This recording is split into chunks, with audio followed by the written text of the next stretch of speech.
esse vídeo aqui para te dar um recado importantíssimo. Se você gosta do mercado financeiro, se você pretende trabalhar no mercado financeiro, se você tem curso superior, eu tenho uma excelente oportunidade para você. Seguinte, a Portfel, que é a consultoria de investimentos do Grupo Primo, é a consultoria de investimentos que mais cresce no Brasil, tem um curso específico para quem deseja se tornar um consultor financeiro, um consultor de investimento. E eles criaram a formação de consultor Portfel. Você completando a formação de consultor da Portfel em um determinado tempo, você garante uma entrevista aqui interna com a Portfel. Então essa é a melhor oportunidade que você tem para finalmente fazer a transição de carreira. E olha só, muito bem embasado, tá? Porque o treinamento da Portfel vai te dar toda a ferramenta necessária, o conhecimento necessário para você atuar com a melhor equipe de consultores do Brasil. Então clica no link aqui embaixo e se inscreva, porque eu, inclusive, vou estar lá te esperando, hein? Um abraço! Tô interrompendo esse vídeo aqui para te dar um recado importantíssimo. Se você gosta do mercado financeiro, se você pretende trabalhar no mercado financeiro, se você tem curso superior, eu tenho uma excelente oportunidade para você. Seguinte, a Portfel, que é a consultoria de investimentos do Grupo Primo, é a consultoria de investimentos que mais cresce no Brasil, tem um curso específico para quem deseja se tornar um consultor financeiro, um consultor de investimento. E eles criaram a formação de consultor Portfel. Você completando a formação de consultor da Portfel em um determinado tempo,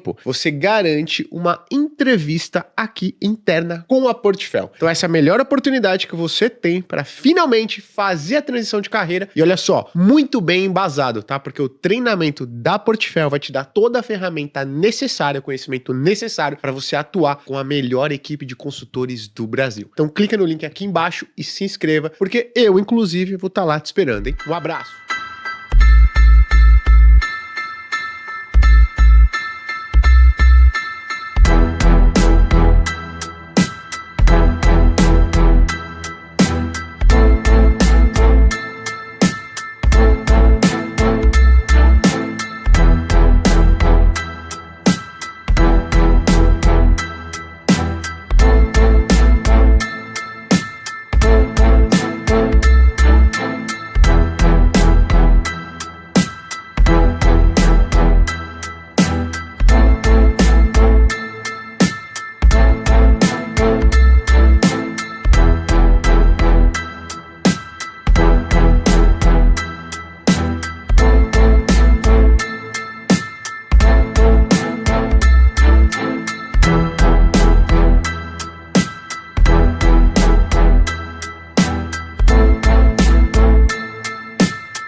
Boa tarde, senhoras e senhores, sejam muito bem-vindos e bem-vindas a mais um episódio dos Economistas Podcast. Para quem não me conhece, meu nome é Guilherme Cadonhoto, eu sou estrategista da Finclass e host aqui dos Economistas. Hoje temos uma pessoa que está substituindo, mais à altura, Ricardo Figueiredo, que é nosso host, por um bom motivo, né, Raiz? Bom motivo. Já deixo vocês tranquilos que é em caráter temporário. O Ricardão muito em breve estará de volta, mas o motivo, como o Gui falou, é nobre. Quer dar a notícia pra galera? O Benjamin, segundo filho de Ricardo Figueiredo, acabou de chegar, então ele vai ficar aí algumas semanas muito próximo ao seu querido segundo filho. Desejamos saúde e que seja muito bem recebida essa criança aí por toda a família.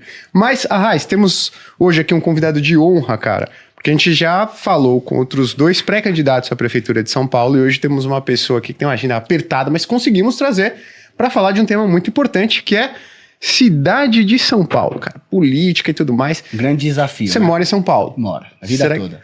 Tá percebendo que não tá muito legal as coisas, né? Tá.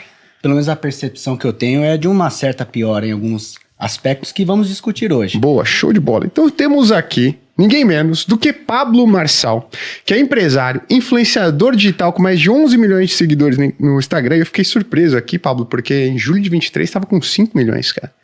Agora está com 11 milhões, escritor de 61 livros, mais de 1,5 milhão de alunos que já participaram de algum do seu curso ou treinamento e, obviamente, pré-candidato à Prefeitura de São Paulo. Então, muito obrigado por aceitar nosso convite, Pablo. Obrigado a vocês e lá vamos nós. Boa. Pablo, queria fazer uma pergunta para você, porque a gente trabalha no mercado financeiro e a gente fica muito antenado, analisando o balanço de empresa, resultado de economia, política. E para a gente, você foi uma figura que surgiu assim, de repente. Então, talvez muitas pessoas que inclusive trabalhem no mercado você é uma figura relativamente nova. Então eu queria entender um pouco mais, cara, e aí hoje a gente vai pesquisar, você tem 11 milhões de seguidores, você já teve mais de 1,5 milhão de alunos, você parece ser um empresário mega bem sucedido. Então eu queria entender de onde que veio, né, digamos, parte desse sucesso. Como é que você se tornou um empresário bem sucedido? Digamos, de onde que veio essa sua condição hoje que você tem muito boa? Né? Cara, acho que a primeira coisa, eu ia mostrar minha mão aqui para mostrar os calos na mão, ó, é do trabalho, né? Só que isso aqui é de levantar supino. Na verdade, vem da transformação da mentalidade, de educar minha cabeça, de reconfigurar minhas crenças, de fazer novas conexões, de modelar pessoas. Isso foi determinante para essa explosão nossa. Quando eu falo nossa, ninguém constrói nada grande sozinho. Não conheço um caso em todo o mundo. Nunca aconteceu e nem vai acontecer. Uma coisa grande tem que ter pessoas com mentalidade maior ainda do que aquilo que você quer fazer. Eu vim de escola pública, nasci no Voyage, 87, mesmo ano do meu nascimento. Não pude ficar na maternidade para não infectar as crianças, segundo o alegado aí. Na parte da minha história fiquei sabendo que foi isso. Nem cheguei a entrar. Nasci chegando na maternidade. Meu filho 03 também nasceu na maternidade, só que já nasceu numa Range Rover. Melhorou prosperado. E eu vim de escola pública a maior parte da minha vida. Né? Meu pai, quando se desafiou a ir pôr numa escola particular, não conseguia nem pagar. Foi uma vida um pouco difícil. Minha mãe foi empregada doméstica. Faxineira, né? E ler me libertou. Acho que o primeiro livro que eu tenho consciência que me libertou foi a Bíblia. O segundo livro fora da Bíblia aí foi o Pai Rico, Pai Pobre, do Robert Kiyosaki. Perfeito. Quando eu li ele, eu tinha uns 12 anos de idade. E essa leitura me levou para o futuro. Porque eu percebi que o pai rico, ele leva para o risco e para o empreendedorismo. E o pai pobre leva para a estabilidade. E eu percebi ali que meu pai meio que vivia aquilo e meio que ensinava aquilo. E aí eu comecei a questionar por que tinha um tio meu que era muito rico, eu achava ele rico demais. Ele era empreendedor, né? Ele tinha sido gerente no banco, saiu, foi fazer várias coisas. Ele é um cara bem abençoado e próspero. E aí eu comecei a olhar e mirar, né? Depois de ler esse livro, eu falei, cara, será que eu consigo bater 1 milhão quando? Engraçado, né? Eu não conheci. Já veio essa meta de 1 milhão. Não foi meta, foi tipo, será que isso pode acontecer? Aí eu parei, analisei, eu nunca esqueço disso. Com 12 anos de idade, eu imaginei que com 60 eu conseguiria. Você vê o que é o tamanho da crença, o que é o amadurecimento de um cérebro, né? Eu lembro que com 18, mais ou menos, eu li uma reportagem da Veja. A galera deve ter visto que antigamente não tinha esses canais de comunicação, né? Veja mandava no país, a Globo e tudo. E agora eu mesmo eu tenho uma visibilidade, por exemplo, no TikTok com 3,5 bilhões de marcações. Só de TikTok. E nem uso o TikTok. Não tem aqui o negócio de entrar nem um dia, nada, nem uso no meu celular. O Instagram eu sou assistido por 56 milhões de contas únicas. Impressões também são bilhões. Mas só de contas únicas, você imagina, 1/4 do Brasil está acompanhando meu Instagram? Como assim, pô? 25% da nação? E aí o que acontece? Com 18 anos eu mirei e falei, cara, esse negócio vai ser antes. Vai ser com 47. E aí depois que eu fiz essas contas, eu falei, então vamos trabalhar que eu vou conseguir até os 47 anos. É engraçado que depois de 6 anos, eu diminuí esses 13, né? 13 anos. Eu acabei batendo o primeiro milhão com 27 anos. Eu e minha esposa, eu casei aos 21. Casei com a minha única namorada, né? A única pessoa que eu tive relacionamento desde os 16 anos. Aí 5 anos, 1 mês e 12 dias eu casei com ela. E a gente foi construir. E o engraçado é que quando eu bati 1 milhão, eu não tava mais esperando bater 1 milhão. Foi em patrimônio, né? No mercado imobiliário. Quando a gente passou um pouco do 1 milhão, a gente tava fazendo imposto de renda, eu fui olhar, eu falei, vem cá, Carol, olha isso aqui, a gente bateu 1 milhão. Ela ficou doidinha, não, vai como? Eu falei, tá aqui, ó, esse ativo aqui, mas esse investimento aqui, que soma isso aqui, junto essas trapas aqui, esses negócios tudinho, bateu 1 milhão, bati com 27.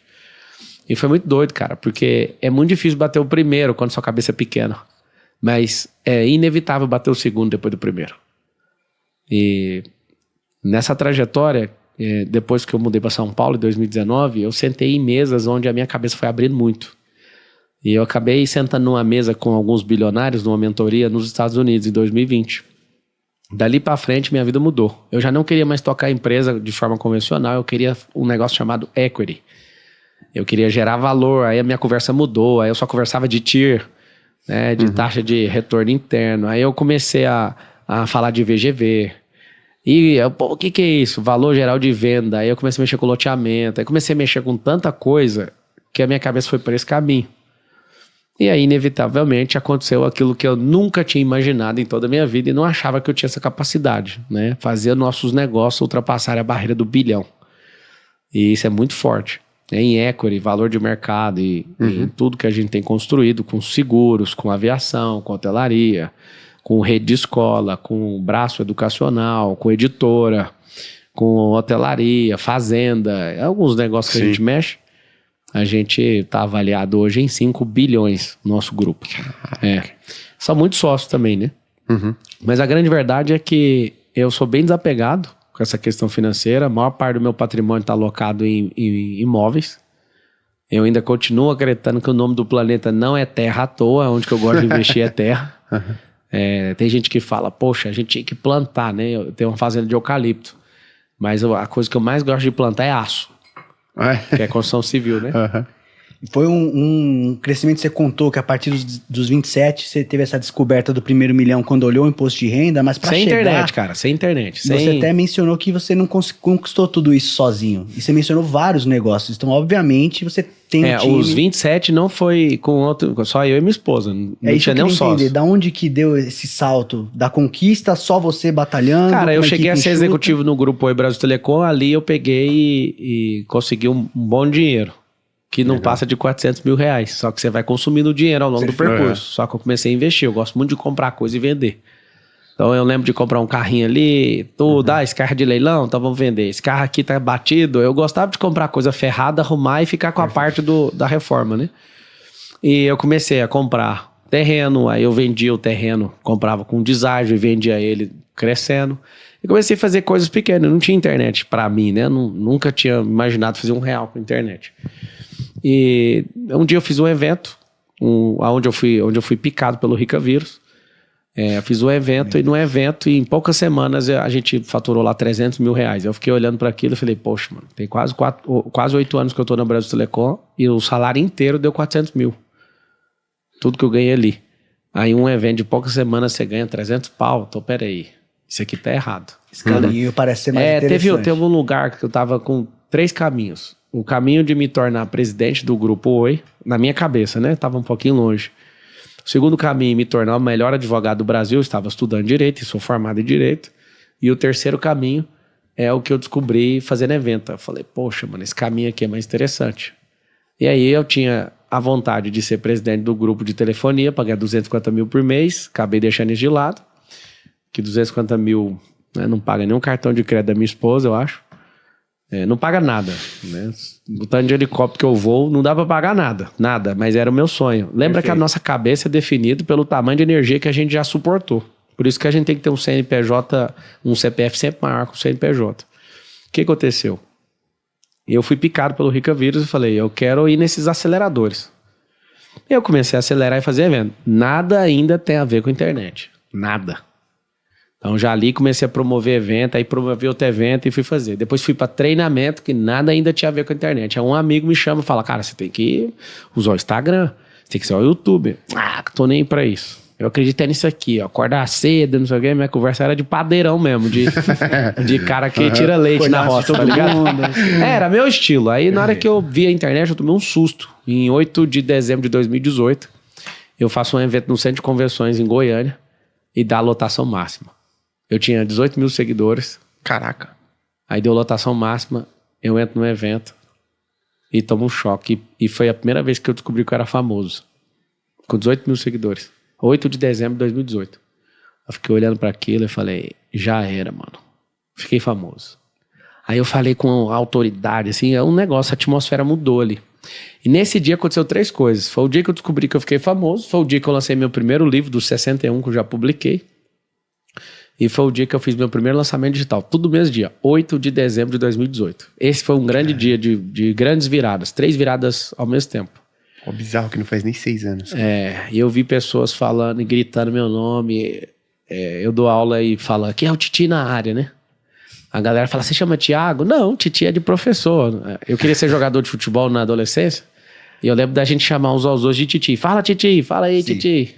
Aí eu falei, esse apelido aqui vai ficar Titi. Porque a galera queria pôr um apelido em mim de alguma forma. Ou queria me chamar de pastor, porque eu falava de Deus. Ou queria chamar de qualquer coisa. Eu falei, cara, chama de Titi. Aí eu comecei, Titi na área. Aí pegou. Aí, não, qualquer lugar da terra que eu piso, alguém, Titi. Deixa eu fazer uma pergunta, cara. Porque quando você vem assim de uma família mais humilde, e eu vim também, sabe o que fez a diferença pra mim? Foi eu entrar num trabalho em que uma pessoa que tinha meu chefe na época, tinha uma origem muito semelhante à minha, e ele começou a falar o seguinte, e eu conversava bastante com ele, e ele, me mostrava várias coisas, e eu falando, cara, olha, Miguel, eu tenho um objetivo de chegar até aqui, que ele falou, cara, Gui, você consegue chegar muito mais longe, cara. Cara, faz isso, faz aquilo. Então ele foi criando dentro de mim essa perspectiva que, cara, que eu poderia ir para lugares muito mais altos do que eu sonhava. Coisa que eu não tinha essa perspectiva dentro da minha família. Minha família, meus pais, né? Nem sabe que dá para chegar, né? Meus pais estão sempre, não, cara, se encontrar um empreguinho aqui já tá bom, tal. E ele começou a me mostrar bastante dessas coisas, onde eu poderia chegar. Então, minha pergunta para você tem alguém que lá atrás abriu seu olho, abriu sua cabeça para falar assim, cara... Cara, eu tenho um amigo que chama Henrique e... Ele comprou um Fusca com 16 anos de idade. Aí a gente acabou batendo esse Fusca. E aí a gente tava muito orgulhoso que a gente foi lá na internet. Na época tinha um site de busca brasileiro chamado KD. Não sei se vocês lembram. Sim. A gente usou o KD como fazer a funilaria no Fusca e tal. Compre massa plástica, lixa tal, compre a tinta tal, faça isso. A gente falou, maior orgulho eu e ele, sabe? A gente pegou o martelinho, foi desfazendo aquele amassado ali no Fusca, batendo no paralama. Não, na porta traseira do Fusca, do motor. Aí a gente desamassou aquilo e tava feliz, eu e ele, saca? Assim, desamassou direitinho, tava lixando, corrigindo com a massa plástica. Aí a gente foi fazer a pintura, eu lembro de um padrasto dele, o cara chama Sidney. Aí a gente orgulhoso olhou e falou, Sidney, olha aqui o que nós somos fera. Nós batemos e a gente arrumou, velho. Aí tava ali esperando a maturação da tinta, aí ele olhou e falou, deixa eu ensinar uma coisa pra vocês. Eu fiquei com raiva. O Sidney falou assim, existem 2 tipos de pessoas no mundo. As pessoas que pagam pra fazer e as pessoas que se orgulham em fazer isso aí a vida inteira. Se vocês quiserem ser grandes, vocês não vão fazer isso nunca mais. Vocês vão pagar as pessoas pra fazer isso. Na hora, você não sabe a raiva que eu fiquei desse cara. Eu queria tacar tinta nele. Porque a gente era criança, 16 anos de idade, fazendo um grande feito. Do que vocês fizeram, né? Muito esforço. Você bate o carro, desamassa o carro, pinta o carro, aí você quer que o cara fale, mano, vocês são fera, né? O cara falou, não se orgulha disso aí não, tem coisa maior pra fazer. Ali, eu não aprendi na hora, eu tomei uma raiva daquele cara. E eu falei, mano, esse cara é um playboy, esse cara é isso. Mas depois no futuro eu fui perceber, sabe? Ele tava certo. Não é que a gente não tem que ter orgulho de fazer as coisas, mas a gente tem que perceber, cara, nunca faça as mesmas coisas sempre. Eu não tive maturidade para entender aquele recado, mas depois de governar, né, muitas empresas, que esse tanto de gente em volta, eu olhei e falei, poxa, mano, tem um trem errado. Tem um trem errado que esse cara me avisou lá e eu não percebi. Só que é muita gente, cara, que a gente virou a chave no meio do percurso, né? Eu gosto mais de aprender. E para aprender tem um problema que as pessoas não sabem. Para você aprender, você precisa de desaprender primeiro. Porque se eu ensino um conceito sobre riqueza, você tem um outro na sua cabeça. Então você vai ter que, se você flexibilizar e aceitar o que eu tô falando, você vai ter que desfazer o que tá aí dentro. Então se a pessoa acredita, igual eu acreditava, que dava para ficar muito rico sem usar a internet, só que você tá na era da internet, então você vai ter que desaprender um conceito para acionar outro na sua cabeça. Não tem como 2 conceitos andarem juntos no cérebro. Por isso que tem essa dicotomia, essa briga entre as pessoas. Se você, por exemplo, fala mal de quiabo, eu gosto de quiabo, as pessoas estão brigando por não aceitar o outro. Cara, se você tiver afim mesmo de destravar na vida, o que você vai fazer? Você vai aceitar as pessoas como elas são e dar o argumento. Por que você não gosta de quiabo? Se tiver lógica, base lógica natural, mas se você descobrir que esse negócio faz você passar mal, vamos supor, você nunca vai poder ouvir, porque você não está aberto para descoberta. E o contrário também é verdadeiro. Se a gente tiver esse ambiente seguro de aprendizado, eu posso falar para você que você não gosta de quiabo por causa da experiência ruim que você teve com o quiabo e quem fez o quiabo. Tem gente que não sabe fazer quiabo. É igual carne. Não tem carne de segunda. Já viu gente falando? Essa Sim. carne é de segunda. Não, é o cozinheiro que é de quinta. Porque tem gente que come buchada e tá top. E tem gente que pega a picanha e faz ela ficar buchada. Perfeito. É verdade ou não? É tem cara verdade, que pega né? a picanha e estraga ela. Ou seja, não é a carne que é de segunda, cara. Deus não cria nada de segunda. É a pessoa que é de quinta categoria, mentalmente falando. Legal. E você falou de quiabo, acabei de almoçar um quiabinho bom pra caramba, eu gosto. Agora que é uma pergunta, você chegou aí ao primeiro milhão com 27 anos, hoje você está com 37 anos, então hoje seus negócios estão avaliados aí em 5 bi mais ou menos, você comentou. Cara, desses 8 anos o crescimento foi exponencial. Onde que você ganhou mais dinheiro aqui nesse período? Foi em imóveis, foram com negócios voltados em que segmento? Tá, onde o dinheiro tá lastreado, muita coisa que, né, você fala, poxa, aí cresce muito, loteamento cresce muito. Você compra 1 metro quadrado de um terreno, sem estar numa área urbana, você vai pagar lá R$15, R$20 no metro quadrado. Sim. Aí, quando entra para a área urbana sem lançar, o mesmo tá valendo R$150 o metro. Aí depois que você faz a urbanização, o negócio tá valendo 1.000, 1.500, 2.000 metros quadrados. Então, só para todo mundo entender, a terra é igualzinha. Só que a terra mudou de status. Ela sai de 15 para 150, depois para 1.500. Vamos pegar essa evolução. Aí você gera valor no empreendimento, aquilo é assombroso. Então pensa comprar em R$15 e vender a 1.500 o metro. Uhum. Depende do lugar, você vende R$7.000. Depende do lugar, né? Uhum. Só que aí 7.000 você não paga 15, você paga 700. Resumindo, o negócio imobiliário foi bem determinante para acontecer isso. Os lançamentos digitais é onde eu saco a maior quantidade de dinheiro. O líquido, né? Não tem nem como. Não existe nenhum negócio que eu já vi na minha vida inteira que faça isso. Agora, os grandes negócios de tecnologia que eu vou fazendo para fazer exit, para vender, são negócios que vai dar maior retorno da história, que é onde está ancorado o valor dessas companhias. Eu venho fazendo aquisição de companhias para acelerar elas e fazer o exit, né? Fazer a venda para quem está assistindo. Então é isso que me encanta. Eu invisto aí muito em startup, no maior fundo do país eu tô lá, invisto, acompanho, gosto muito disso. E na hora que eu vejo um negócio estourando, opa, é aqui que eu vou pôr energia. E a parte mais assustadora tá nisso, no equity, em fazer negócios, né, se multiplicarem, né, não só na perenidade, mas em profit e em equity. Eu não gosto de negócio que não dá profit. Profit é lucro. Uhum. Um negócio que tá o tempo inteiro dando prejuízo, tem muita promessa. E cada 10 startups que eu já vi que fica só com promessa, 7 vai quebrar. Uhum. Então quando você vê um negócio com falta de profit, tá com falta de lastreamento. E aí eu já vi o joguinho perverso que essa galera, sou investidor anjo, eu já vi como é que funciona. Então eu não gosto de coisa sem lastro. Uhum. Se o negócio já não dá lucro pequeno, por que eu tenho que acelerar um negócio desse? É a primeira pergunta que eu faço. Claro que quem está fazendo coisa disruptiva, inovadora, o prejuízo sempre é bem-vindo no começo, só no começo. Se ficar lá meses arrastando prejuízo, eu falo, pode tirar o dinheiro daí que já era. Ou então deixa só esse dinheiro e vai quebrar a mesa e já era também de novo, entendeu? Certo. Agora, deixa eu fazer uma pergunta, cara. Pô, você é um cara que parece que gosta desse lance de empreendedorismo, pô, gosta de estar na internet. E o que estimulou você a virar pré-candidato à prefeitura de São Paulo? Assim, o que você pensou, brilhou e falou, cara, vou virar prefeito de São Paulo? Eu vou te fazer uma pergunta. O que você acha que Deus ama? O que eu acho que Deus ama? Cara, nunca parei pra pensar. Não, responde aí, pensa aí. Usa seus 86 bilhões de neurônios. As pessoas. Só isso, certo? Uhum. A única coisa que eu gosto é o que ele gosta. Gente, eu não gosto de empresa. Não quero saber de empresa. O cara que é inteligente, ele não precisa gostar da empresa. Ele tem que gostar de gente que tá na empresa. Uhum. E tem gente que ama mais a empresa do que a gente. É por isso que não presta os ambientes de trabalho. Por que você vai virar prefeito de São Paulo? Porque aquilo que Deus mais ama e aquilo que eu mais amo é prejudicado pela política. Então, se eu entendi esse recado, eu preciso ir lá me sacrificar, me ferrar para parar esse sistema perverso que tem prejudicado as pessoas. Então não faz o mínimo sentido eu conquistar tudo no mundo, tendo a chance e a capacidade de ajudar mais gente ainda, não fazê-lo. Eu não quero chegar um dia, ter trilhão e depois fazer a mesma coisa que todo cara faz. Vou doar todo o meu dinheiro agora para caridade. Por que eu não posso doar os melhores dias da minha vida ajudando a gerir a cidade? Por que eu não posso ir lá e tirar essas pessoas do sofrimento? A gente que fala aqui nesses estúdios luxuosos, a gente tem as pessoas e a gente fala para elas, você quer prosperar, então vamos te informar e tal. Mas a maioria não dá conta, nem ouvindo a gente. A maioria precisa da gente tirar elas da lama, de dentro do esgoto. Precisa de dar a oportunidade para ela dada. E eu não tenho visto ninguém com o coração correto para fazer isso, e é por isso que eu vou e não saio e vou colocar a maior quantidade de pessoas que pensam igual a mim na política para empurrar esse povo, né, que é gente do mal, cara. O cara que tem coragem de desviar o dinheiro do povo é gente malvada. E é isso que me fez entrar na política. Aprendi muito em 2022, fui candidato a presidente.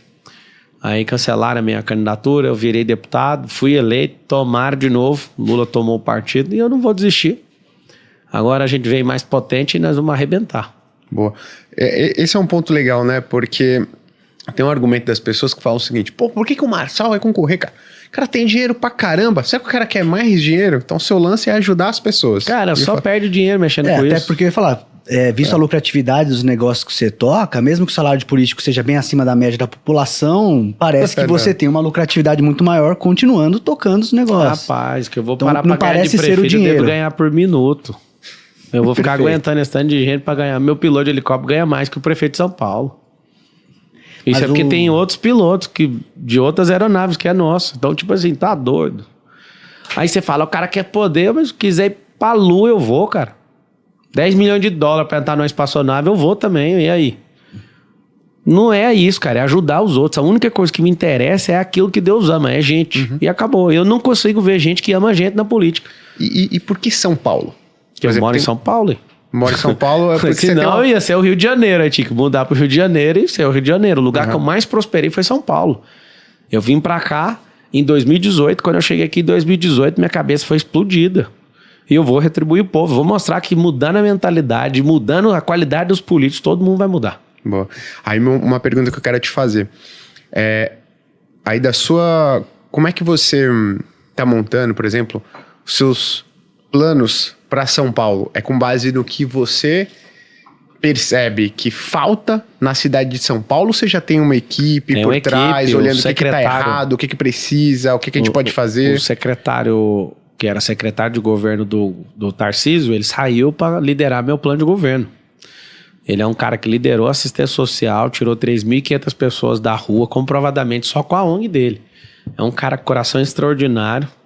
Imagino que um futuro bem próximo ele vai poder virar prefeito de São Paulo, um cara que tem meu respeito, ele coordena meu plano de governo.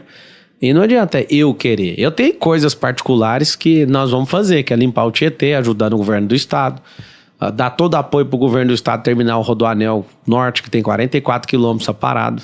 Tem décadas que tem esse negócio para terminar e já gastou 5 bilhões só com esse trecho, não termina. Tem esse negócio de 63 mil pessoas em situação de rua, né? Como ele já conseguiu tirar, nós vamos tirar esse povo da rua. Tem a fórmula para isso, então não vou inventar nada. Nós vamos pintar as comunidades, nós vamos dar garantia para essas comunidades, periferias e favelas, onde as pessoas vão poder colocar seus filhos ali em paz, colocar a escola de período integral, colocar cada criança com esporte e dedicar parte do orçamento para a comunidade que tiver mais presenteísmo com as crianças em escola tecnológicas, escolas do futuro, e crianças vinculadas a esporte. Você imagina cada criança da comunidade no esporte hoje. 2030, não vai ninguém morar na rua. 2040, não vai ter ninguém, porque os de 40, 50 e 2060 começam a arrumar hoje. Agora você imagina ensinando tecnologia do futuro. Essas pessoas, ao invés de ser só consumidoras de tecnologia, elas vão virar produtoras de tecnologia. Imagina essas crianças aprendendo inteligência emocional, essas crianças aprendendo finanças pessoais, empreendedorismo. Meu filho, vamos libertar essa cidade de São Paulo. E minha esperança de ser prefeito de São Paulo é que, se São Paulo funcionar, o Brasil inteiro vai copiar. Porque é o lugar mais difícil de funcionar. Eu lembro quando eu era executivo lá no Grupo Oi, e às vezes sentava algumas pessoas para decidir, ó, quem vai para qual área? Você vai para essa, você vai para aquela? Aí eu deixava todo mundo falar. Escolhe, terminou, me dá mais ruim aí. E eu ia lá e arregaçava e dava resultado. Qual que é o segredo do resultado? Gente, oi? Chegava num povo que era ruim. O que foi que vocês estão ruins desse tanto? Então, conta pra mim, chora. Eu até brincava, encosta a sua cabecinha no meu ombro e chora. Vai, contou. Agora vamos, qual que é seu sonho? Seu sonho a maioria não sonhava. Agora nós vamos fazer tal coisa e vamos pra cima. Todo mundo nessa cidade tem que ter um sonho. Tem que acordar todo dia com esse sonho. Todo dia e falar, vamos fazer isso aqui. Então, cara, eu tô muito animado. De verdade mesmo, no meu coração, eu já sou o prefeito na minha cabeça. O que eu ia te perguntar em relação a isso é que o cenário político é extremamente complexo, né? Exige coalizões, você precisa negociar muito. E a visão que eu tenho de fora, não sendo político, é que é muito difícil você querer fazer boas ações, dado que tem tantos interesses diversos. Como você está se preparando para esse ambiente, mesmo que você tenha as suas propostas muito bem estabelecidas na cabeça, você vai ter que negociar, vai ter que convencer pessoas. Como você está se preparando para esse desafio? Cara, tem muitos partidos, tem 30 partidos políticos no Brasil. Então hoje já tem certinho 10 de um lado, 10 do outro. Tem mais 10. Eu não interesso nesses 10 nem a pau. Eu interesso só em 2 ou 3 para dar viabilidade, para não entrar devendo. Tem que ter acordo sim, que a política foi desenhada para isso. Até que cheguem as pessoas que são boas, né, que vai levar 4, 5, 6 eleições, se esse povo entender o que eu tô falando. Tem que ter concessões, senão não governa. Não é romance isso aqui. Isso aqui não é através de um milagre, é através de um sistema.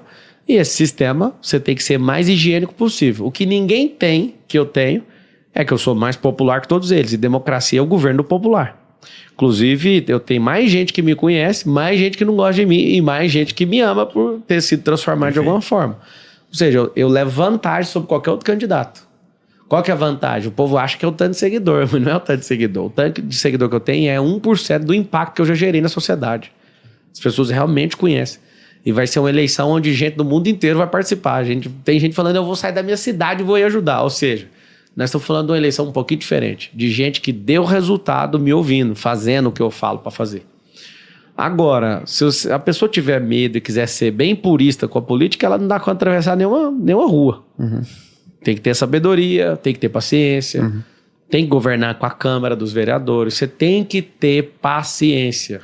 E aí, como eu tô virando um funcionário do povo, eu tenho que ter paciência, porque tem a cultura do negócio.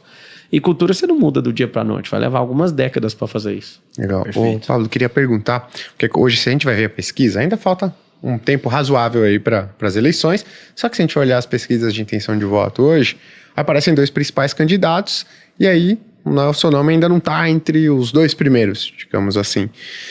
Qual que será o foco da sua campanha? É onde você já domina? É a internet? Ela já começou? Como é que vai ser essa... Se eu já domino lá, não é meu foco, é aonde eu não domino. Então, a maioria dos eleitores não sabe nem que eu tô na campanha. Os que sabem acham que eu tô brincando. E os que não gostam tá só na zombaria. Eles vão assustar com as propostas. Vou mostrar coisas que eu já fiz. É porque tem gente que fala, você nunca foi política. Eu sou política há anos. Eu só não tenho um cargo de funcionário público. Eu só não tenho um mandato que já me tiraram, já tive. Eu tenho a disposição que ninguém tem, eu tenho inteligência emocional que ninguém tem, eu gerei mais riqueza que ninguém gerou, eu tenho uma família mais forte e próspera que qualquer um deles, eu tenho inteligência maior, eu conheço mais de conexão e de gente, de relacionamento. Eu não sei como que eu perco pros caras desses, sendo bem sincero. Não tem nem chance. Eu articulo melhor, eu corrijo mais rápido os meus erros, eu não afino pra nada que esse povo fala. Eu não tenho medo da minha reputação, não tô nem aí se me perseguir, se me ameaçar, ou seja, na hora do vamos ver, pra que eu vou afinar pros caras desses? A qualidade dos pré-candidatos à Prefeitura de São Paulo é péssima. Se tivesse gente digna ali de ser prefeito, eu jamais ia mexer com a confusão dessa. Você vai no debate? Já tô confirmado nos debates. Legal. Uma coisa, agora vamos começar a falar um pouquinho de problemas que a gente enfrenta na cidade de São Paulo, cara.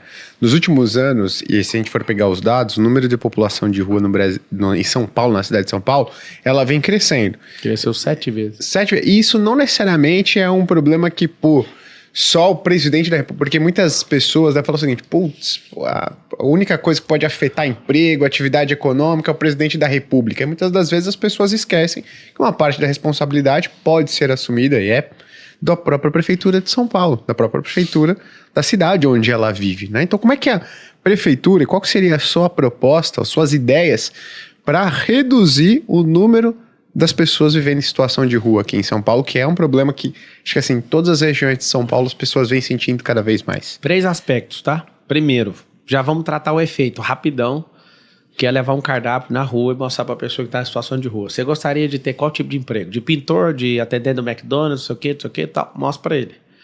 Alguns não vão, mas outros vão. Assim como já saíram muitos. A gente traz esses que já saíram para ajudar a convencer, irmão, tava aí na rua, tal, assim e tal. A gente vai recuperar essas pessoas. Leva em média de 6 meses a 2 anos para você recuperar emocionalmente uma pessoa que entrou na situação de rua e miserabilidade. Outro ponto, nós precisamos de tratar o meio do problema. O que é o meio? Aqui em São Paulo, no estado, tem 645 municípios. Você exclui São Paulo, onde está o problema, tem 644. O que acontece hoje? Vários prefeitos colocam pessoas em situação de rua dentro da van e faz eles virem e chegando na Cracolândia e dissolve esse povo lá. Então nós temos um problema que está em crescente exponencial de chegada, ou seja, uma receita indevida de morador de rua. Tá vindo gente de outras cidades que não tem política pública para resolver e desova porque ninguém está vigiando. Então o que nós vamos fazer? Vamos colocar a câmera, vamos rastrear isso e nós vamos endereçar o problema e vai ser através do Ministério Público.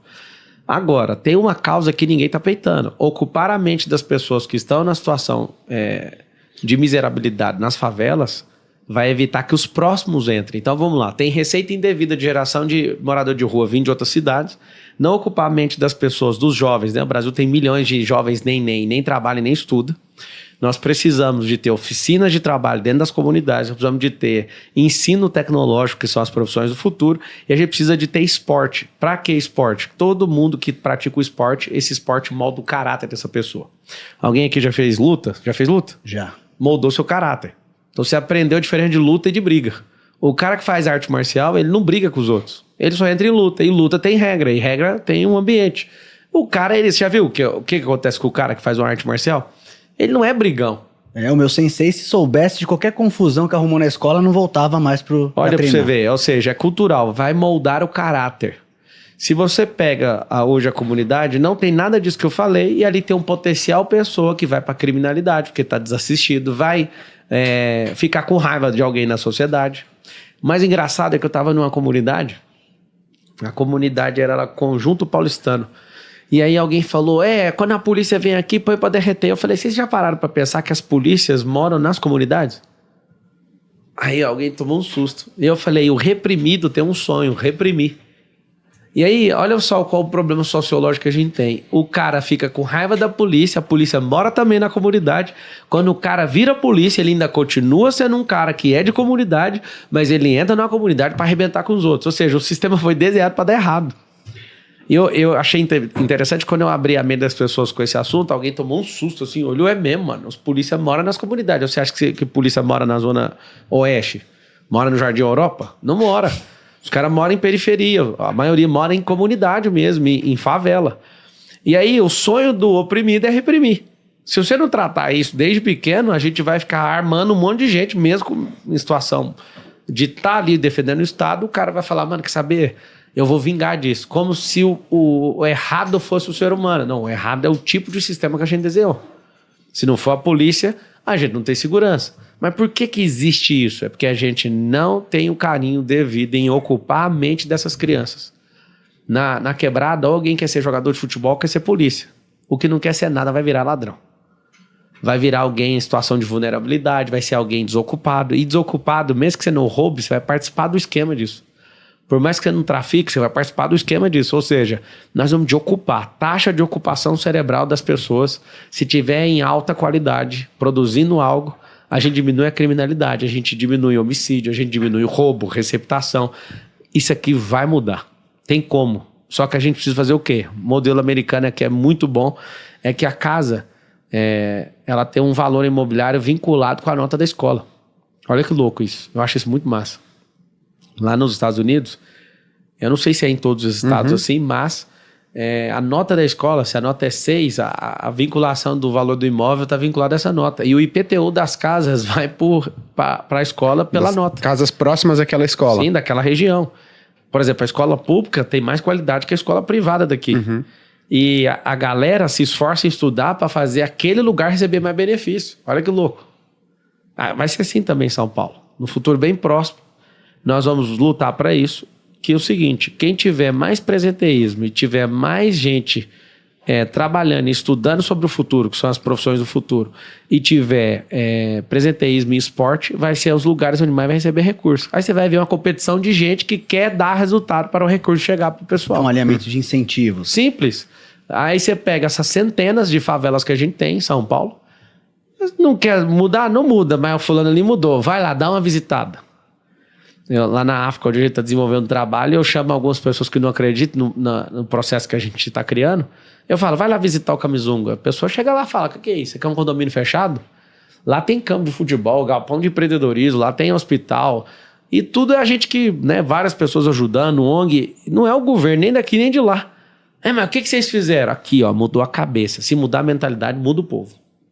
E aí eu percebo, Pablo, que a gente tá falando aqui de algo que a gente começou falando de situação de morador de rua, e é um problema que, obviamente, ele também se intercala com educação, né? Porque a pessoa que não tem uma educação devida, em algum momento, pode levar alguns anos, pode ser mais curto prazo, mas pode levar algum tempo, uma hora ou outra ela vai estar nessa situação de vulnerabilidade, e no pior dos casos pode estar em situação de rua. Só que, cara, a educação... É difícil a gente encontrar um indicador na cidade de São Paulo que melhorou nos últimos anos. Quando a gente vai ver educação, São Paulo piorou. A gente vai ver segurança, São Paulo piorou. A gente vai ver trânsito, São Paulo piorou. Mas, falando agora de educação, o que vocês pretendem fazer, além disso que você colocou, ou se você quiser entrar mais detalhadamente no plano de educação, para colocar de volta São Paulo entre os lugares do país com níveis de educação melhores? Mais de 40% dos lares são liderados por mulheres. Isso é um indicativo para mostrar que as mulheres são guerreiras e precisam do apoio da Prefeitura de São Paulo para colocar essas crianças em período integral. Temos que investir, né, a gente tem 25 bilhões de reais do orçamento, investir em educação e não contempla isso de forma integral para essas mães. Então tem que ter. Porque se ela não tiver, essa criança vai ficar aos olhos de outra pessoa desocupada, porque também não tem esporte, que eu já falei sobre isso.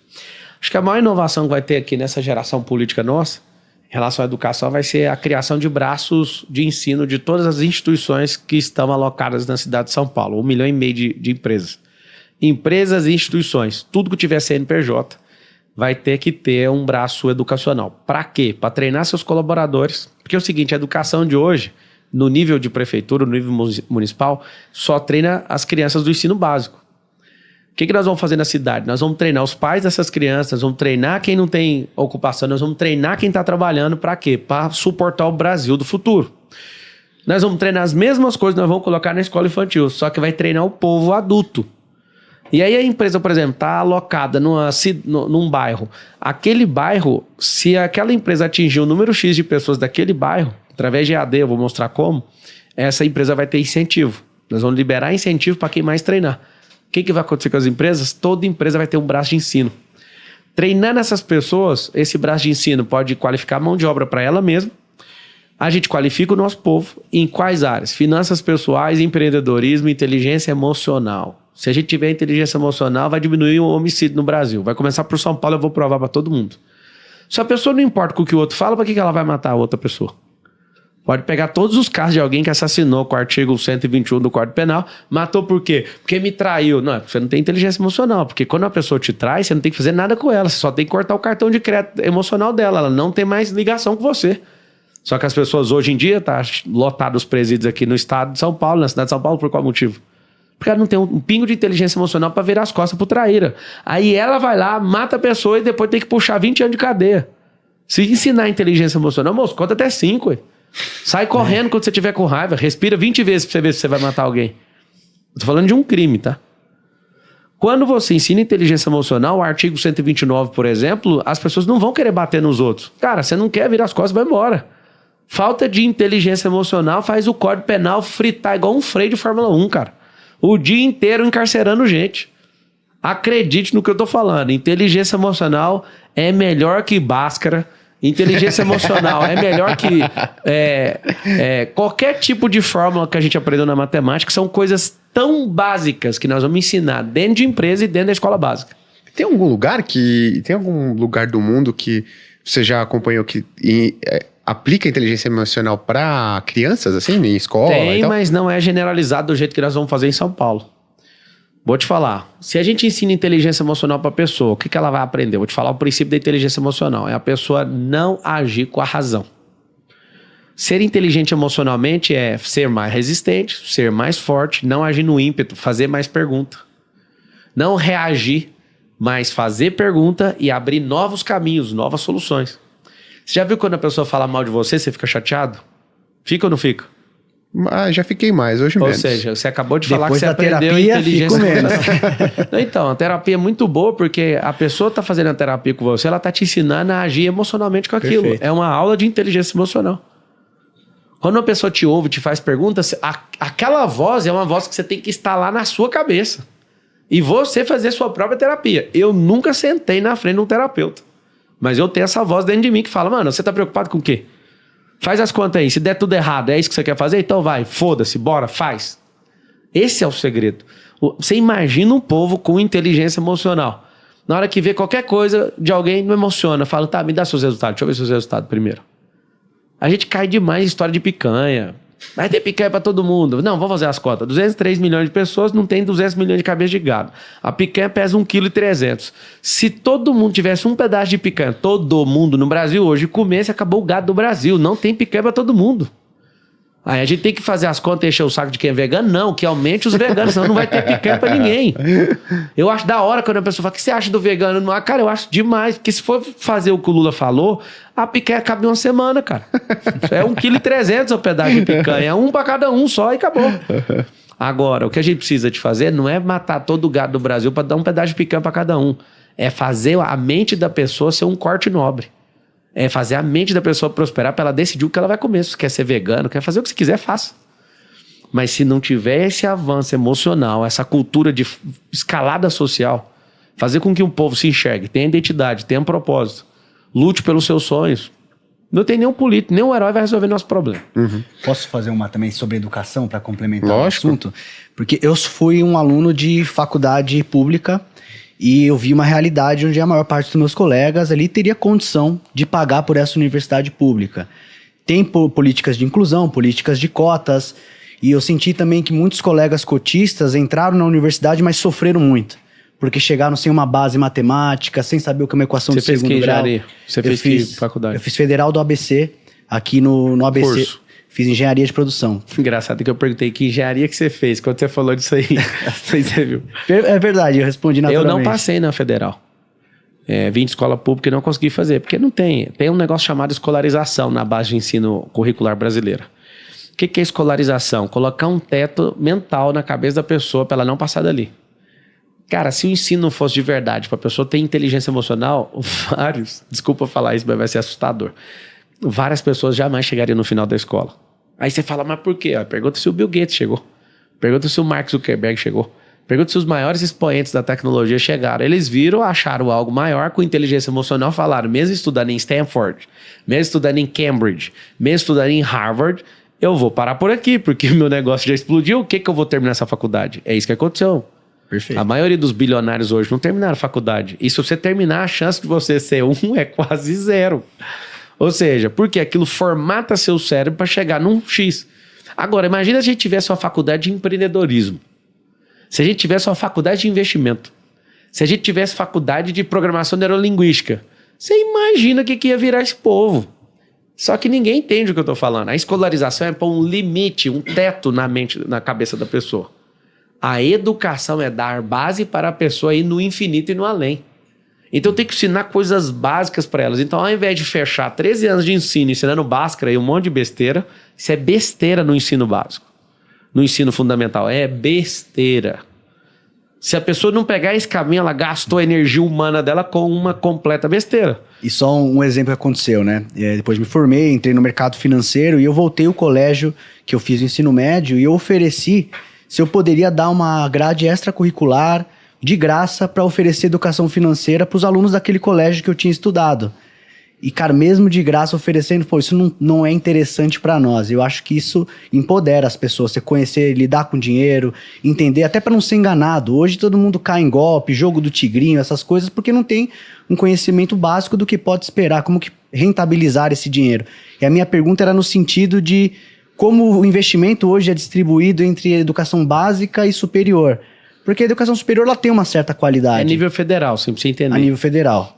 O ensino superior é federal, o ensino fundamental é estadual e o ensino infantil é municipal. E hoje eu sinto que é muito carente o ensino base. Prepara pouco, seja para essas competências de empreendedorismo, educação financeira, mas é fraco em tudo. Nas velhas matérias e nas competências do futuro. que você pensa ali sobre essa questão? Como melhorar essa questão estrutural? A gente, como está numa transição para o futuro, a gente não tem que deixar essas profissões. Mas no futuro, elas vão deixar de existir sozinhas. Vou te dar um exemplo.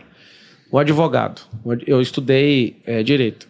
O advogado faz um excelente trabalho. Ele tem que ir lá convencer no manual, através da escrita, alguns por sustentação oral. Você imagina a inteligência artificial fazendo isso?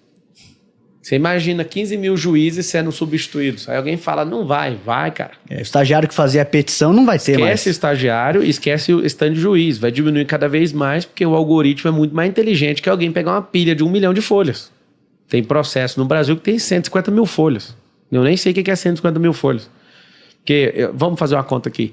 Um livro meu tem 100 páginas, outro tem 200, poucos tem 300. Vamos pegar livro de 100 para ficar mais fácil a conta. Você pega um livro de 100, aí você pega 10 livros, dá 1000 páginas. Você pega todos os meus livros, se tudo tiver 100, que aí vai ter um pouco mais, dá 6.000 páginas. Se você pegar meus 61 livros, deve dar algo em torno de 8.500 páginas aqui, usando uma média ponderada. 8.500 páginas, que eu publiquei até hoje. Um processo, às vezes, tem 150 mil. Quem que lê isso, moço? Não lê. Não lê, é um monte de loucura. Aí você joga isso tudo. Primeiro já foi digitalizado os processos no país, quase todos. Aí depois você codifica eles, que é digitalizar um passo, codificar é outro. E depois você lê todos os comportamentos e tomar decisão e jurisprudência. Aí você vincula isso com inteligência artificial, mas para que vai precisar de gente? Vou dar um exemplo na medicina. Como é que vai acabar com os empregos na medicina? O médico hoje opera. Aí a taxa de assertividade do médico é 78%. Aí vai operar com inteligência artificial e com tecnologia. Os caras vão ter uma média de 99% de precisão. Eu tô perguntando pra você, tá? Daqui 15 anos, na hora que o plano de saúde falar assim, você quer que um médico que tem precisão de 78% faça uma cirurgia sua de coração? Ou você quer que uma máquina que tem 99% faça? O que você vai escolher? A máquina. Tchau. Você entendeu ou não? Sim. Ó, todos os aviões que caíram nos últimos 10 anos, aí eles vão fazer esses cálculos. Você vai ver, você vai preferir o humano ou você vai preferir? O humano vai preferir a confiança da máquina, que erra menos. Não tem sentimento, não tem emoção. Então, ela não bebe no dia anterior para operar alguém. Sabe o que eu tô falando ou não? Sim, não tem um dia ruim, chateado. Por exemplo, pilotar avião. Você vai ver de novo, a máquina nunca vai chegar em 100%, tá? Não chega. Sempre vai ter alguma coisa na programação, vai ter um tipo de falha de ambiente, alguma falha de algoritmo, alguma falha. Mas vai ser assustador a assertividade. Por não ter emocional e nem sentimento. Vai ser 99% de todo mundo querendo voar com o piloto automático. Tem piloto automático hoje, mas vai ser 100 pilotos, 100%. Aí eu te pergunto, o que nós vamos fazer? Se nós não formos um povo preparado para as tecnologias do futuro, nós estamos perdidos. Então a gente não vai mais dirigir o ônibus vai andar sozinho. Vai, mas quem é que vai consertar o ônibus? Então a gente tem que aprender a consertar o ônibus. Quem é que vai aprender a gerir as empresas de algoritmo? Então nós temos que aprender programação. O que é meu sonho? Chegar na favela e ensinar as crianças, tem que ter oficina em cada uma delas, ensinando as profissões do futuro. E gente parar com esse negócio de querer ser jogador de futebol, porque tá mais concorrido do que ser médico na Faculdade Federal. Perfeito. Os caras sonham, eu queria ser jogador, eu fui em peneira, mas só que a falta de habilidade me abençoou. Ou seja, se a gente ensinar para as crianças que... você imagina uma pessoa gastando 300 horas do cérebro dela para aprender a programar, para depois ganhar 25 mil, 50 mil, 100 mil reais, você sabe que isso é possível, né? Perfeitamente possível. 300 horas de progressão num cérebro que não tem quadro de subnutrição, esse cérebro consegue aprender a programar. 300 horas. Se tiver alguém que tem paciência e a pessoa tiver uma colocação e começar a fazer testes, depois arrumar um emprego disso, 300 horas ela está apta para fazer programação básica. Isso eu estou falando programação de programa, de HTML, que eu já fiz, umas 60 horas a pessoa está apta para fazer parte escrevendo. Agora, questão de inteligência, a pessoa não precisa nem aprender a programar, cara. É usar um framework, usar um front-end onde a pessoa pega e só monta. Perfeito. Com isso aí a pessoa aprende em 10 horas. A ser boa, cara. 10 horas de prática. Tem gente que acha complicado pilotar helicóptero. Qualquer um que quiser, com 10 horas de prática, consegue pousar o helicóptero. Só que a gente só sonha numa mesma coisa, todo mundo. Pelo amor de Deus, cara. A educação é uma base para o infinito. E a escolarização é um teto para você ser funcionário de alguém. Por isso que a nossa nação tá ferrada desse jeito. Agora uma pergunta legal, Pablo, porque você tá falando de educação, e a educação, em um determinado momento, ela vai sanar uma boa parte dos outros problemas. Então, morador de rua, segurança e tal, mas entrando pra política, você obviamente já sabe disso, mas Você assumiu a prefeitura de São Paulo, mês seguinte, pô, o ônibus da pessoa atrasou. Puta, Pablo Marçal é foda, cara. Eu ia pegar o busão aqui, o negócio já atrasou, cara. Então, esse problema da segurança pública, eu entendo que educação e tudo mais, preparar as crianças, cada vez mais entrando, lá a gente deve começar a colher... É a longo prazo. Exatamente. E no curto prazo, como melhorar a questão da segurança pública na cidade de São Paulo, que, de novo, veio piorando bastante ao longo dos últimos anos. Nós vamos triplicar o número de homens e de tecnologia. Eu quero modelar de novo um lugar que dá muito certo, que é a Terra da Liberdade. Essa Terra da Liberdade é os Estados Unidos. Ao invés de ficar colocando 2 pessoas por carro, fazer o carro virar um escritório, colocar carro blindado, carro potente, que aqui é a terra do carro blindado, até a gente arrumar, tem que dar segurança para os guardas municipais. Para quem não entende de segurança pública na esfera municipal, é a guarda municipal, não chama polícia, apesar de ter uma PEC correndo para que torne o guarda também policial municipal, só que não é já uma guarda. Não é uma guarda de confronto, é uma guarda que é de zeladoria, uma guarda que protege a população. Então tem que tirar esse ranço da população em relação à guarda. Se a gente faz como os xerifes, todo mundo respeita. Então você imagina um guarda, onde ele tem um escritório ali, ele já libera uma multa do município por você estar fazendo qualquer tipo de extravagância, quebrando o pacto social. Afinal de contas, nós somos todos sócios de uma mesma cidade, certo? Certo. Então quem quebrou alguma coisa tem que ser multado. E aí a guarda com triplo de homens, com mais tecnologia, a gente usando a bendita inteligência artificial para pegar padronagem de pessoas envolvidas com criminalidade, esparramar tecnologia por essa cidade, uma cidade de 12 milhões de pessoas, nem se quadruplicar ou aumentar 20 vezes o quadro da Guarda Municipal consegue resolver o problema. Mas a sensação de segurança de ver essas pessoas nos logradouros públicos faz com que todo mundo sinta a segurança. Aí associar algumas ações específicas de criar um anticrime junto com o governo do estado, que é o detentor do governo da Polícia Militar, né, que é gigantesca. Para você ter uma noção, a Polícia Militar do estado de São Paulo é maior que o exército de alguns países da América Latina. E aí a gente juntar esse contingente nesse anticrime, não sei se ele vai participar, mas vamos pedir ajuda do governo federal também. Para quê? Tratar a causa, que leva tempo, e tratar o efeito e falar, se vocês querem realmente ficar nessa cidade, uma coisa vai acontecer. Ou vocês vão mudar de profissão, ou vocês vão mudar de cidade. Eu não sei se vocês já pararam para pensar, mas o crime organizado é uma resposta ao sistema político. O sistema político canalha, opressor e monstruoso em relação ao que acontece nas favelas, criou essas facções que são mais de 50 no Brasil. E esses caras, eles governam esses lugares pelo abandono do poder público. Olha que interessante. Não foi a criminalidade que criou isso, foi a opressão de um sistema perverso político. E esses caras vivem em pé de guerra. E aí, quando você conhece o desenho, percebe o que está acontecendo, você vai fazer? Você tem que tratar a causa e tem que tratar o efeito. O que a gente tem que fazer? Tecnologia, presença, né, da Guarda Municipal, triplicar a presença da Guarda Municipal para dar a sensação de segurança. E as pessoas precisam ter notícia todos os dias de gente que quebrou o pacto, pagando o pato em relação a isso. Se a gente, né, continuar investindo na questão de tecnologia, a gente pega rapidamente o comportamento. Vou te mostrar um comportamento de inteligência artificial. Eu estudo bastante e invisto nisso também. As pessoas, elas burlam, por exemplo, o negócio de velocidade, né? Uhum. Então, a lombada, ela tá lá a 100, aí ela vê uma lombada de 70, ela pisa no freio, passa e depois volta para 100 até chegar no próximo, certo? Uhum. Como é que a gente faz? A gente pega a placa do carro tá passando a 70, tem um minuto mínimo para chegar na próxima barreira. Se por acaso, de forma amostragem de qualidade, não é pegar todos os casos, mas a pessoa conseguiu chegar num ambiente a 70 km por hora, vamos pegar que seja 1 km. Se a pessoa conseguiu passar de 70, ela vai chegar antes, ou seja, ela quebrou a velocidade. Com inteligência artificial, você segue a placa da pessoa, aí ela vai colocar e vai analisar. Mesmo você passando a 70, isso não estou inventando, não, já existe. Sim, já existe. Se eu pego o comportamento, que a inteligência artificial, qual que é a diferença de algo que é só programado? Ela vai aprendendo o tempo inteiro e se retroalimentando. Você pega um cara que vai assistir um jogo, ele está com um comportamento estranho. As máquinas já vão avisar, não precisa vigiar 50 mil pessoas dentro do estádio. A inteligência artificial vê o cara assim, agoniado, fazendo doideira o tempo inteiro, já marca o rosto e já pode ficar aqui em volta dele que ele está pronto para fazer alguma coisa.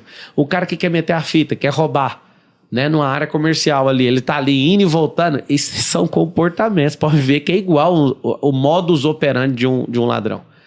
O fato do cara tá andando de um jeito de moto, ou seja, isso é tecnologia pega, cara. Não tem olhar humano para uma cidade de 12 milhões de pessoas para resolver o problema de criminalidade.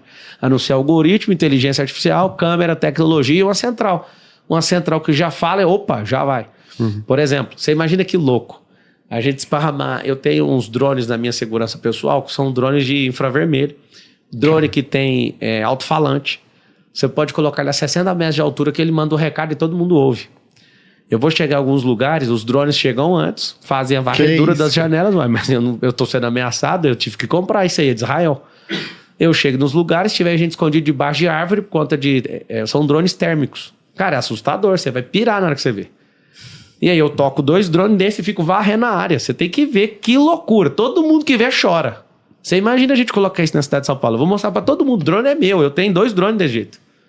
Você começar a varrer os lugares com drone, eles ficam estacionados no topo dos prédios. Automaticamente, precisou de varrer algo, não precisa mandar 3, 4, 5 guardas municipais. Manda o drone. O que foi? A galera já vai ver uma sensação, vai falar, caramba, o drone volta e pousa na base. Imagina a gente...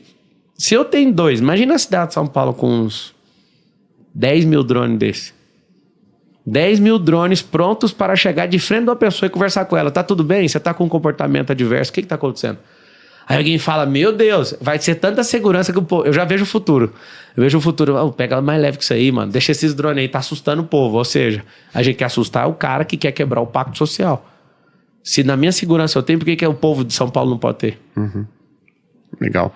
Cara, agora um ponto também que incomoda bastante a população, e aí do Brasil, obviamente, mas a gente está falando aqui específico de São Paulo, é a saúde pública, né?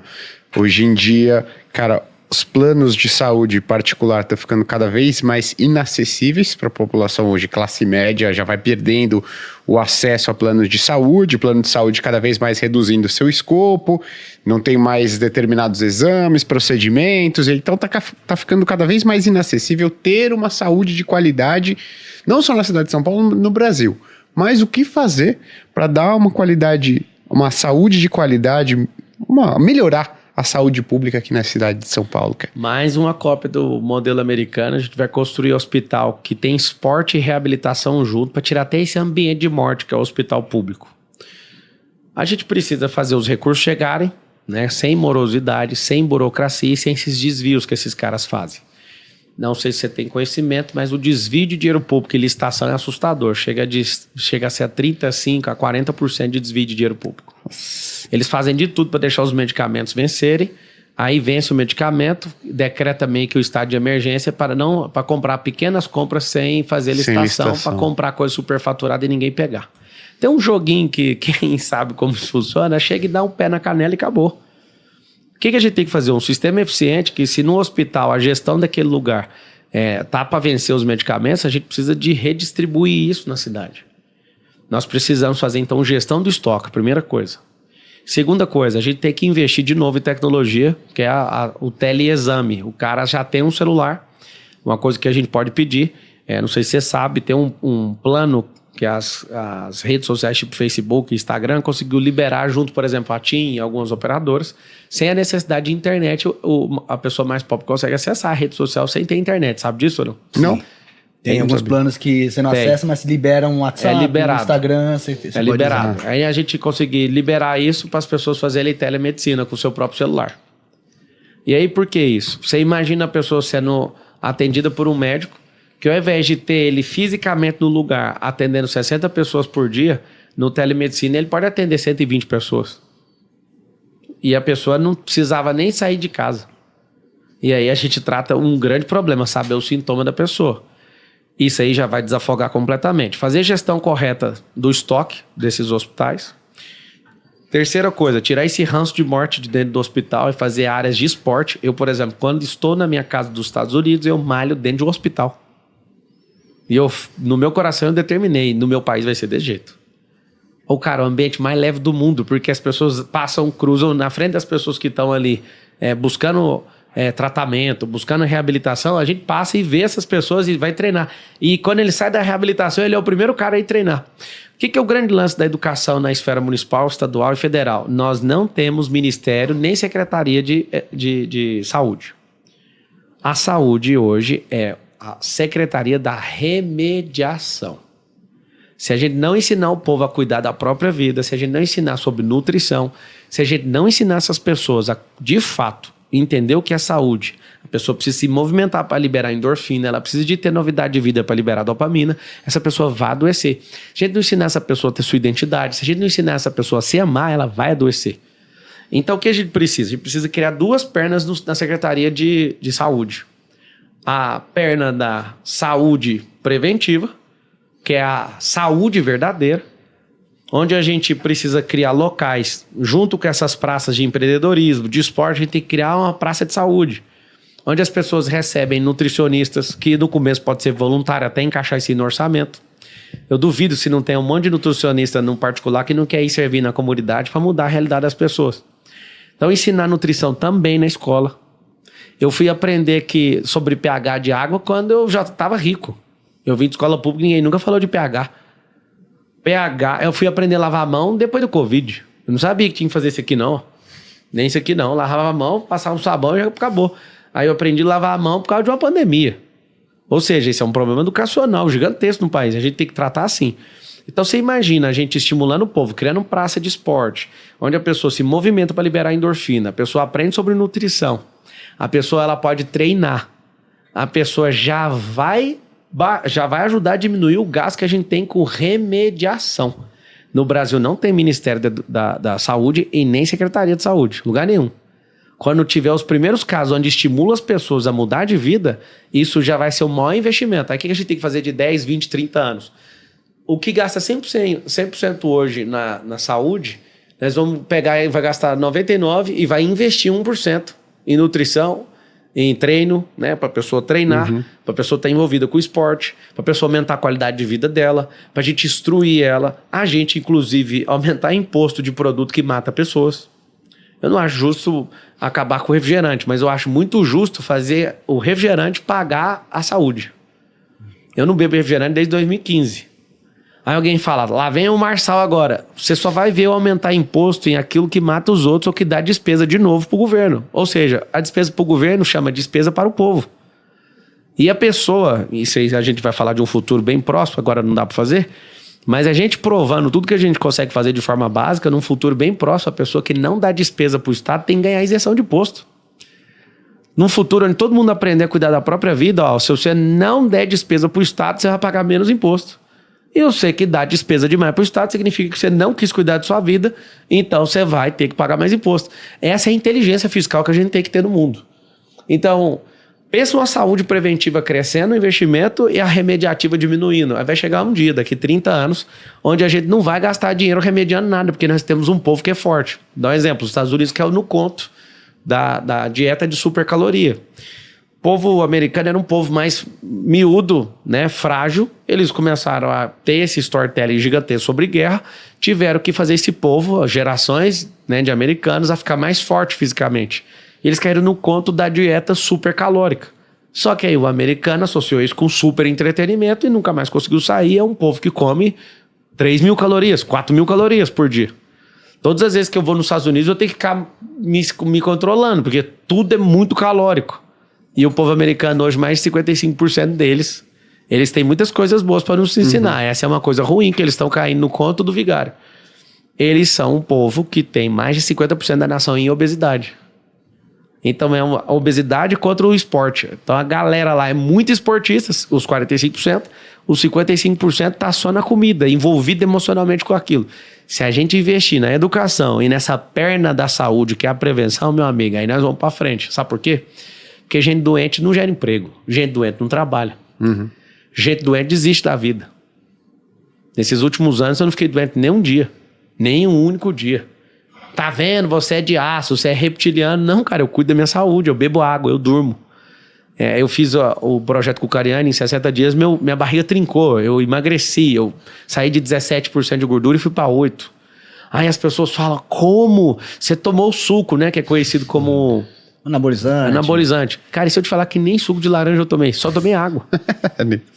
A galera, mas você tá franco, você não ficou grande. Mas pelo menos é caipira, amigo. Não é de granja igual você que tomou hormônio. Ou seja, se as pessoas aprenderem a cuidar da própria vida, vai ser a coisa mais assustadora do mundo, cara. Só que no começo, não adianta mandar elas cuidarem da vida. Quem já tá num patamar, eu falo esse recado, mas pro povo mais carente, a gente vai ter que pegar na mão e tirar eles de dentro do esgoto, que literalmente eles estão dentro do esgoto. Uhum. Sabe uma pergunta que eu ia fazer, cara? Todo mundo que a gente traz aqui, quando as pessoas começam a apresentar as propostas dela, tanto a sua quanto de outros pré-candidatos que já apareceram por aqui, parecem ser propostas boas, interessantes, que têm um intuito bacana. E aí eu te faço a pergunta, por que na sua visão você é a pessoa mais preparada para assumir esse posto na Prefeitura de São Paulo? E por que você acredita que as suas propostas estão sendo modeladas de fato da melhor maneira que a população precisa? Por que as suas propostas, por que não a dos outros candidatos? Por que você acredita que você é a pessoa mais preparada para assumir esse posto? Cara, vou tirar essa parte da sua fala que você falou. Por que você acredita? Não acredita, é um fato. Eu já paguei mais milhões em impostos que qualquer um deles, que são pré-candidatos. Eu já gerei mais emprego que cada um deles. Eu já gerei transformação na vida de mais gente que eles. Eu já fiz mais pessoas que eles a enriquecerem. Eu desperto e falo com milhões de pessoas e nenhum deles fala com milhões de pessoas. Eu já faço coisas que nenhum dá conta de fazer.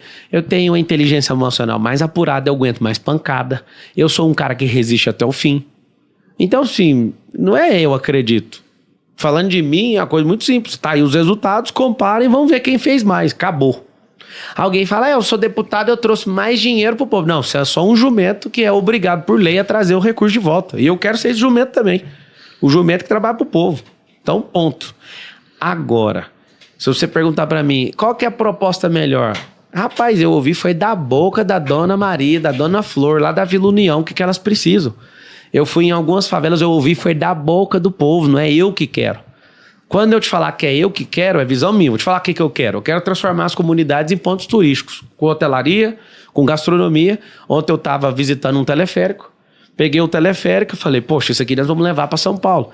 Nós vamos interligar as comunidades para virar o maior polo de turismo do Brasil. Todo mundo vai pirar.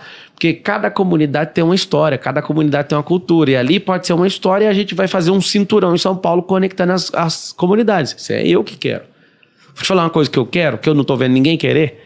Eu quero limpar aí, nós vamos limpar o Rio Tietê. O maior esgoto a céu aberto do mundo.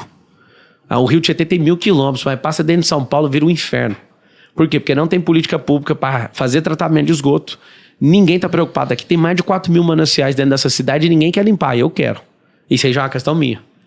Eu te falo, o que o povo quer? O povo quer segurança. Então nós vamos triplicar a guarda, nós vamos usar a tecnologia para rastrear rápido e vai ser um grande incômodo. Vai ter um programa anticrime na cidade de São Paulo e vai ficar todo mundo assustado. Nós vamos tratar a causa ao mesmo tempo que vai tratar o efeito. Nós vamos fazer o cerco dos dois lados. Uma coisa que eu quero, e pouca gente quer, eu quero tirar até o último paulistano ou qualquer pessoa que decidiu morar na rua de São Paulo. Nós vamos dar emprego para elas. Se ela não quiser emprego, ela vai para uma área de reabilitação. Nós vamos pegar sítios de governo, do próprio governo do estado e da prefeitura de São Paulo, onde não está usando para nada, para pôr essas pessoas lá. Marçal, o cara quer usar droga, então vai. Marçal, o Ministério Público vai deixar. Vou arrumar uns ônibus e nós vamos fazer essas pessoas morar dentro do ônibus. Vamos plotar o ônibus bem bonito, até com o ar-condicionado. Na rua você não vai morar dentro do ônibus. Costa o ônibus, passa pra dentro. Vai lá, fuma sua maconha. É o ônibus da maconha, o ônibus do crack, vocês podem fazer lá dentro. Fuma, aproveita pra fumar os 10 baseados de uma vez, cada um tá fazendo fumaça, cheira. A sua popularidade vai... Cara, sabe o que é o negócio? Candidatando pra participar desse ônibus. Amigo, aí. na rua você não vai ficar. Nós vamos arrumar ônibus, eu vou pedir da iniciativa privada pra doar. Vai ficar bonitinho. Aqui tá os maconheiros do futuro. Não sei o que eu vou fazer, mas você não vai ficar na rua jogado, porque é desumano. É desumano você pegar seu sapato italiano e passar um palmo da cabeça da pessoa dormindo na rua e você achar isso normal. Eu não acho isso normal. Eu não acho normal esse cheiro. Cara, eu vou pousar eu passo por cima ali no Campo de Marte, eu vou pousar, você não tá entendendo. Eu não acostumo, eu sinto o cheiro do Tietê lá de cima, cara. Chega o baque assim, ó. Eu falo, não, cara, eu não aceito, eu não acostumo. Agora, se vocês forem como eu, tiver essa revolta, não tem nem como dar errado. Põe essa ficha em mim, dá esse emprego pra mim. Eu nunca imaginei que no meu auge de 37 anos, construindo um ativo que eu já construí, eu ia pedir emprego pra alguém. Eu tava falando pros meus sócios esses dias. Se eu desse atenção pra vocês, igual eu dou pra jornalista de Folha de São Paulo, UOL, Veja, a gente ia duplicar essa empresa em poucas semanas. Esse grupo nosso ia crescer demais, porque se eu desse atenção... Tem hora que jornalista fica 18 minutos na linha comigo. Eu falo, vai direto no como, vai, que eu tenho que trabalhar, eu tenho que... Aí eu fico pensando, cara, olha o que eu arrumei. Tem que responder esse tanto de gente o tempo inteiro. Um monte de gente me xingando o tempo inteiro, comentando calúnia contra mim, eu tenho que aceitar. Eu vou ser bombardeado, eles vão usar todos os horários eleitorais para bater em mim, porque eu vou vencer essa eleição de qualquer jeito, então eles vão me destruir.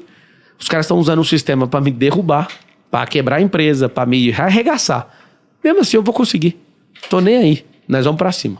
Bom, agora para fechar, Pablo, quem você acha que vai ser o seu principal rival nessa disputa aí da Prefeitura de São Paulo? Você acha que é o atual prefeito, Ricardo Nunes? Você acha que é um outro nome da esquerda, mas Você já morou em periferia? Não, periferia não. Próximo, mas não na periferia. Eu morei.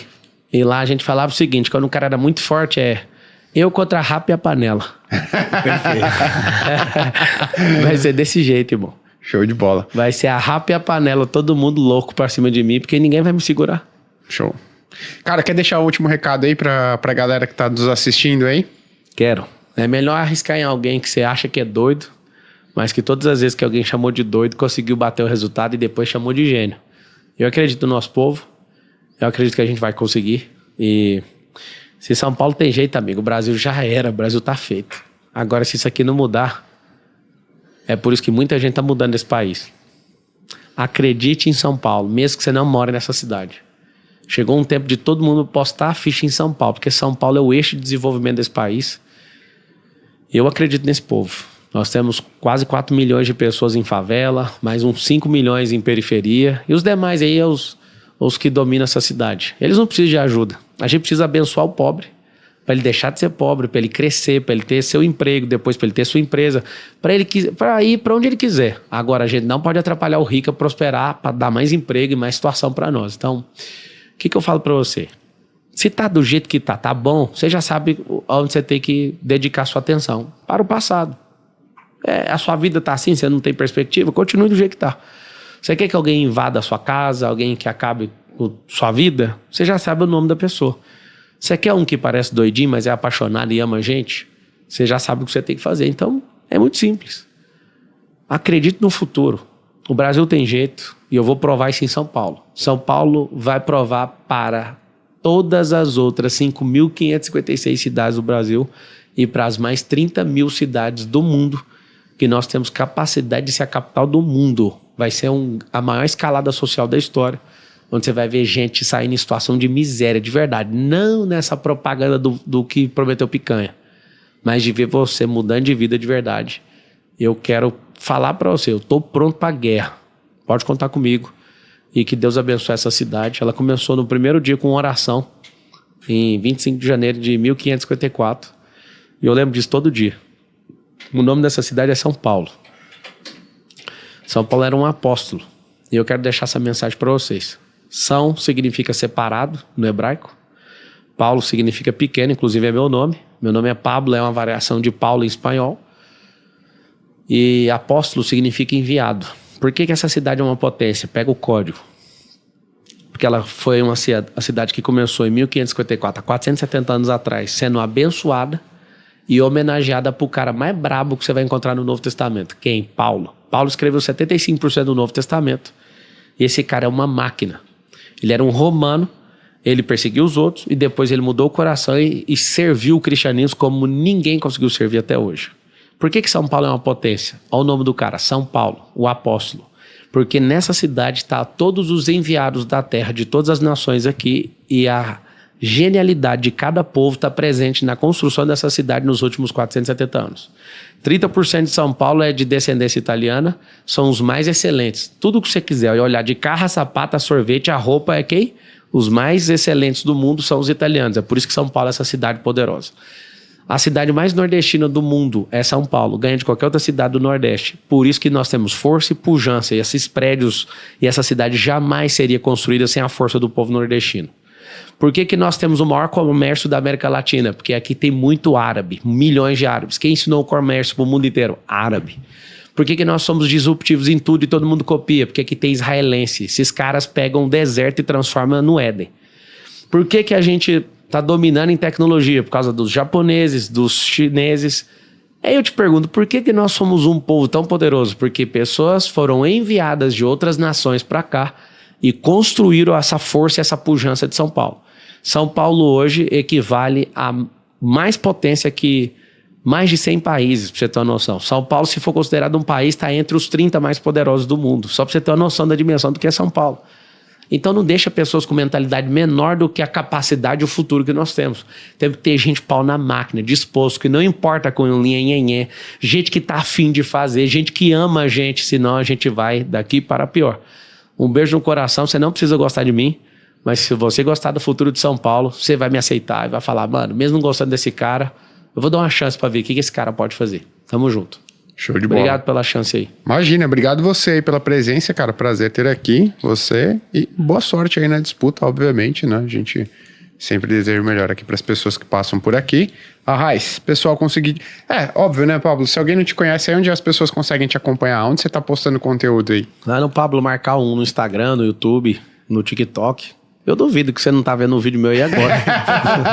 é por isso que a gente sempre dá esse espaço, mas é porque a gente traz aqui o economista, né, de uma asset e tal, e o cara, eu tenho lá meu perfil, né? Pablo Marcal 1 no Instagram. Lá na África, quando eu tô lá, o cara fala, mano, eu nunca sei qual que é seu Instagram. Putz, porque eu vejo você em tanto Instagram, tipo assim, Instagram africano, Pablo não sei o quê, sabe?